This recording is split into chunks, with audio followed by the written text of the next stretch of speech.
So once you're comfortable flying in the beginner and the intermediate flight modes, you might be ready for the experienced flight mode. Now, this is by far the most difficult mode to fly the airplane in, but it's also the mode that has no restrictions. It allows you to do basically anything that you want, including aerobatic maneuvers such as inverted, upside down flying. You can do the loop, the roll, some knife edge flying, all the aerobatics you can possibly imagine. And at the same time, you can turn tighter, you can turn sharper, you can fly more aggressively in general. You don't have to by any means, but ultimately your goal is to get to the experienced flight mode because that's when you know you've more or less mastered the airplane and you might be then ready for your next airplane.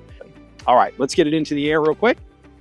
So I'm actually gonna take off in the experienced flight mode.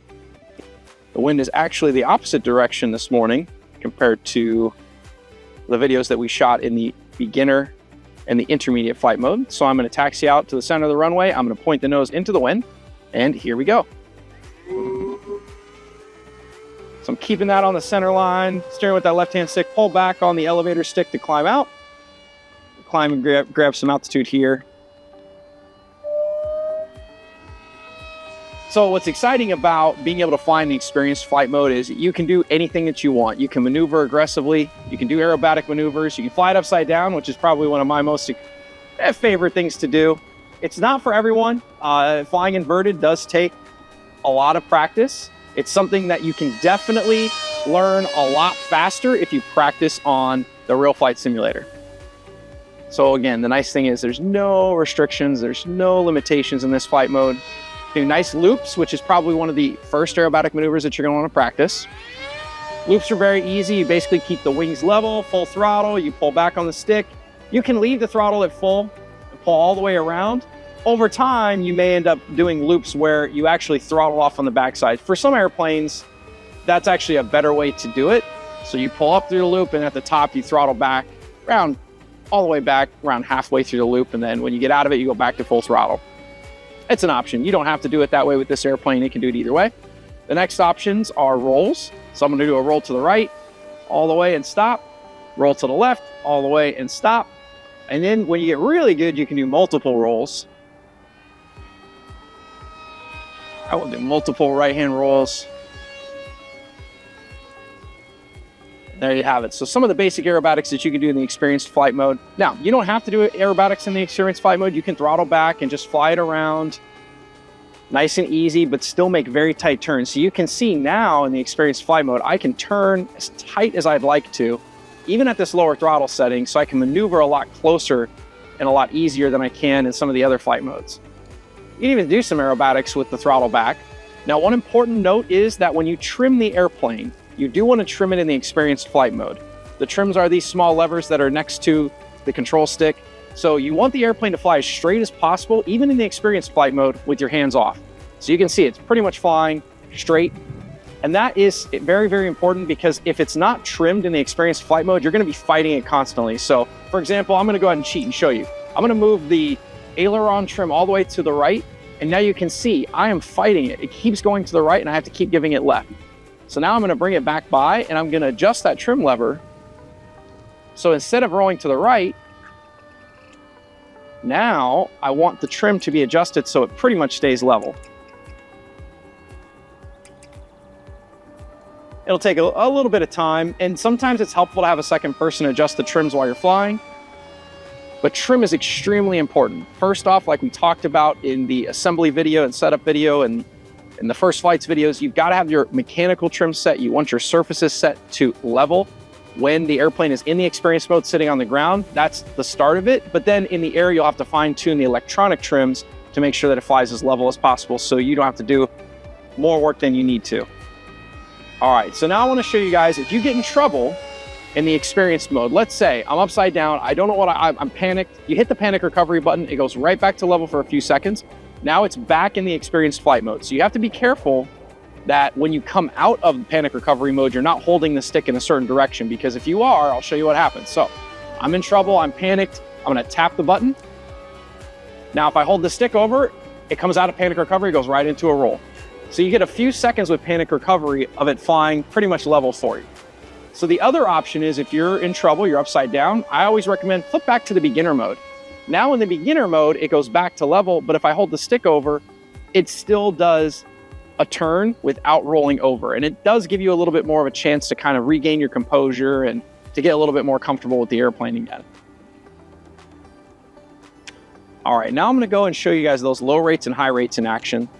So again, that's this switch on the front right here, the F switch on the DXS transmitter that comes with the ready to fly basic version. First, I'm just gonna show you by doing a nice roll into the wind, or sorry, loop into the wind.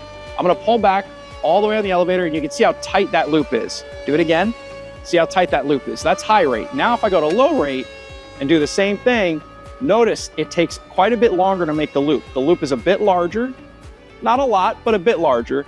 But now the controls are a little less sensitive. So when you're in the experienced mode, you may want to fly in low rates. But when you're in the intermediate and especially the beginner mode, you're always going to want to be in high rates. Let me show you the difference in the rates on the ailerons. Now I'm going to do a roll to the right. This is low rate, all the way over. Come around and do it again. And this time I'm going to do it with the high rates. Show you the difference in the roll rate. That's probably where it's a bit more noticeable, is in the roll in particular. All right, now I'm going to do a roll to the right. There's the high rate. I'll flip to the low. There's the low rate. And I'll flip to the high and do it again on the high. So it's a fair bit faster. So on this transmitter, it is defaulted to 70% for the low rates. So the low rate is only about 30% less than the high rate. Some transmitters give you the option to have 3 rates. So you can have a high, a mid, and a low. In those cases, a lot of times people will do, say, 100, 70, and 50. Now 50 is pretty low, but some people prefer that, especially when they're flying in the experienced flight mode. All right, I'm gonna go ahead and land it in the experienced flight mode, show you a couple landings. The nice thing about the experienced flight mode is I can make a tighter approach and a faster landing than I can in the other flight modes, because I can manage the controls a little bit more than I can in those other flight modes, make tighter turns. You can see I can kind of drag it in, bring the nose high, use the throttle to touch down nice and easy on the mains. I'm gonna go ahead and do a touch and go here. And now I'm gonna make the more traditional approach that I showed in the beginner and the intermediate flight videos. And again, it takes time to really learn what's the right altitude, what's the right throttle setting. I'm gonna go to about half throttle now on my downwind leg. And I'm gonna turn on to final here and line up on the center line of the runway, and I'm gonna cut the power, let it glide in. I'm gonna let the nose come down. I'm a little bit high for this particular approach, so I'm gonna go a little long. That's okay. I'm gonna keep it on the center line of the runway. I'm gonna do a quick touch and go. Touch down to those mains, give it full power, steer off the left hand if I need to, take off again and go around.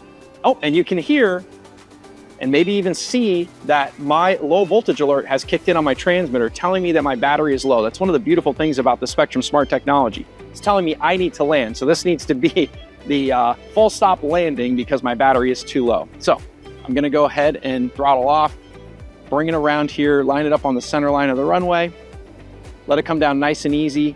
Over time, you'll learn that if you use the throttle, you can actually manage your rate of descent with the throttle and keep the nose up with the elevator and make a nice, really nice landing like that, especially in the experienced flight mode. You can also practice that in the intermediate and the beginner flight modes as well. I'm gonna taxi it back here, but again, you really don't wanna get to that point. You wanna keep an eye on these LEDs. When that second to last LED starts to flash, that's a good time to land. That way you have a little bit of reserve in case you ever have to go around.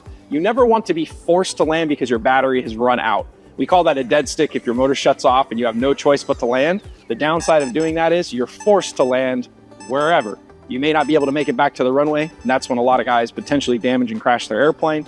You can actually hear the airplane is beeping now, telling me that I flew a little too long. So again, that's why you want to keep track of those low voltage LEDs here. And they also are, you do get voltage telemetry on the NX8 Plus transmitter, the NX7E transmitter we talked about. Those are great because they do actually have the voltage on the screen.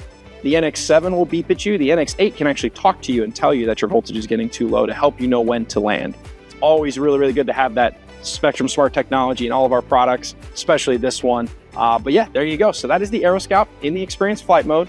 Be sure, if you haven't already, watch the flights in the beginner mode, flights in the intermediate mode, and then also check out, we'll link down to it below in the description, the Flight Talk video where I show it kind of all encompassing. I'll take off in the experienced flight mode, show you that, the intermediate mode, the beginner mode. We'll talk about some of the cool things that you can do with the airplane, even beyond what I showed in this video. Thanks for watching.